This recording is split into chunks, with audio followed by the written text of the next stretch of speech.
This is Government Unfiltered. I'm Dan Williams. This podcast is a reading of the December 22nd, 2022 final report from the Select Committee to investigate the January 6th attack on the United States Capitol. Chapter 5: A Coup in Search of a Legal Theory.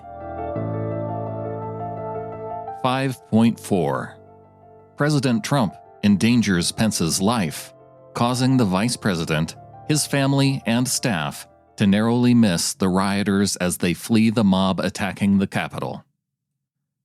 As the debate over Arizona's legitimate electors took place on the Senate floor, the Vice President's staff could see trouble brewing outside.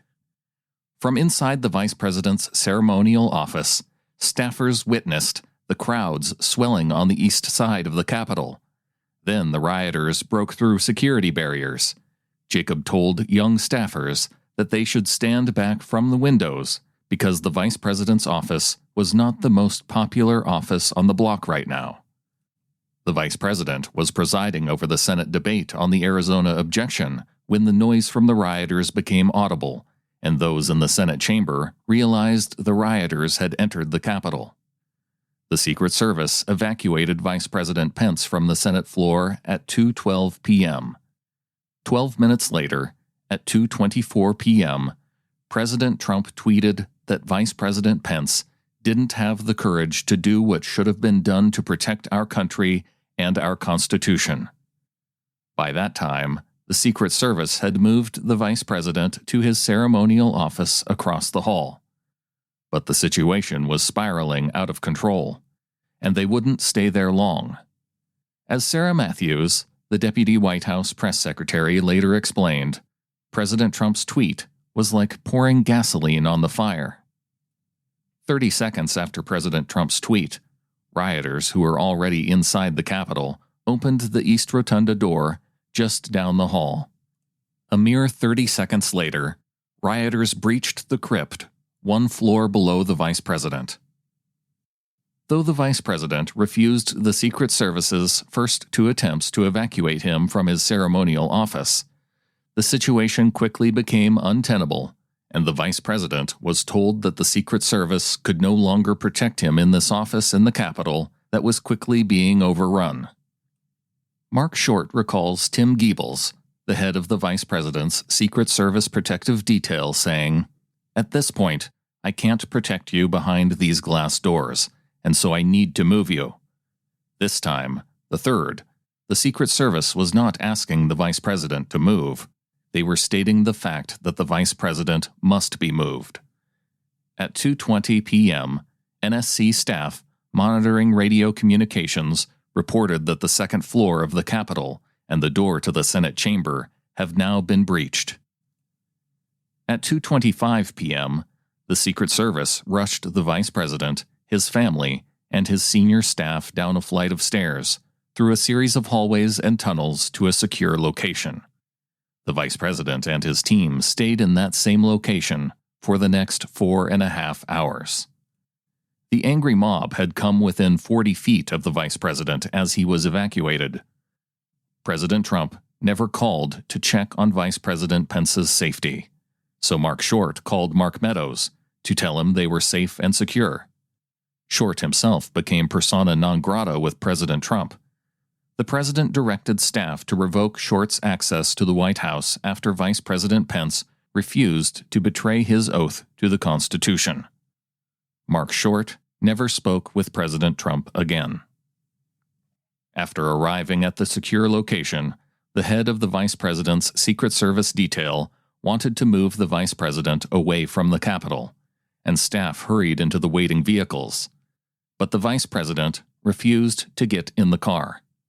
As Greg Jacob explained in his testimony to the Select Committee, the Vice President wouldn't get in his car. He was determined that unless there was imminent danger to bodily safety, that he was not going to abandon the Capitol and let the rioters have a victory of having made the Vice President flee or made it difficult to restart the process later that day. It was an unprecedented scene in American history. The President of the United States had riled up a mob that hunted his own Vice President. The Vice President's staff came to believe that the theory pushed and sold to the public that the vice president had a role to play in the joint session was a cause of the attack on the Capitol. The reason that the Capitol was assaulted was that the people who were breaching the Capitol believed that the election outcome had not yet been determined, and instead, there was some action that was supposed to take place in Washington, D.C. to determine it, Jacob said. I do think the violence was the result of that position being continuously pushed and sold to people who ended up believing that with all their hearts.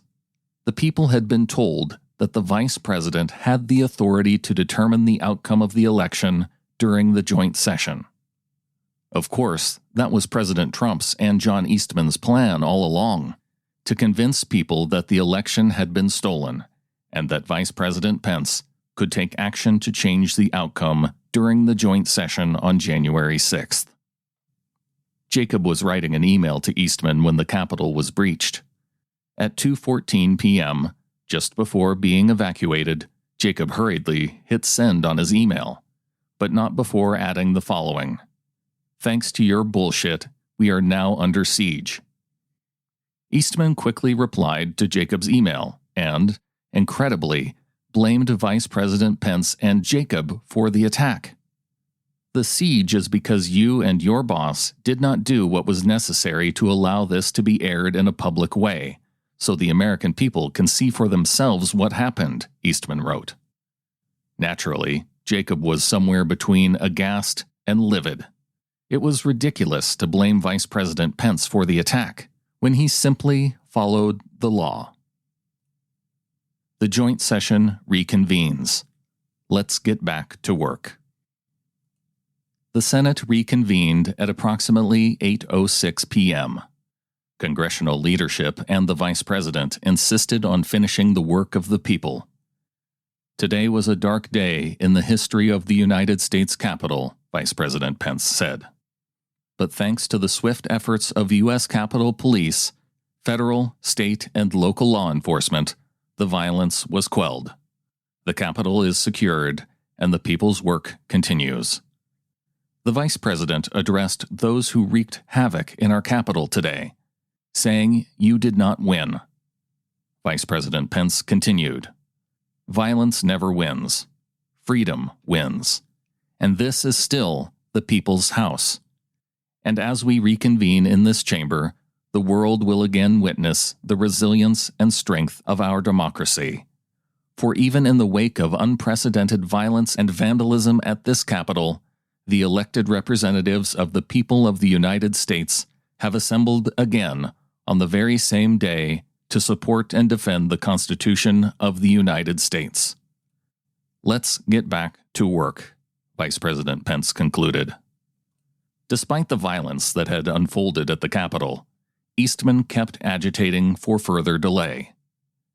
At 11:44 p.m. on January 6th, Eastman sent yet another email to Greg Jacob.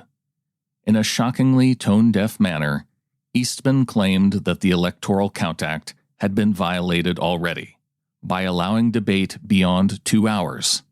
So, he argued, Vice President Pence should no longer be concerned that what President Trump and Eastman had pressured him to do also would violate it. Of course, as Jacob pointed out, the debate couldn't have been completed in 2 hours due to the intervening riot of several hours. Eastman argued that Vice President Pence should adjourn for 10 days to allow the legislatures to finish their investigations, as well as to allow a full forensic audit of the massive amount of illegal activity that has occurred here. Eastman described this, a delay in the certification of the vote and the peaceful transfer of power, with no legal or historical precedent or support, based entirely on specious and disproven allegations of election fraud, following on a violent attack on the seat of American democracy, as a relatively minor violation. Vice President Pence later described Eastman's email as rubber room stuff, meaning it was certifiably crazy.